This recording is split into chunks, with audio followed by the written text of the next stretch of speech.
સાતમા દિવસે અમરેલી જિલ્લામાં સાર્વત્રિક વરસાદ. રાજુલા, ખાંભા, જાફરાબાદ તાલુકામાં વરસાદથી ખેડૂતોના પાકમાં વ્યાપક નુકસાન. ટીંબી ગામની સ્થાનિક નદી બે કાંઠે.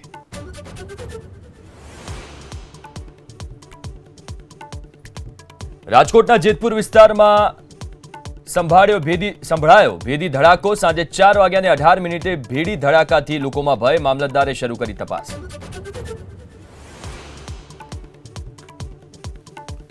અમદાવાદમાં દવાની બોટલની આડમાં દારૂની હેરાફેરીનો પર્દાફાશ. 5,520 નંગ દારૂ અને બિયર સાથે ટ્રક ઝડપાયો. 2 સકંજામાં.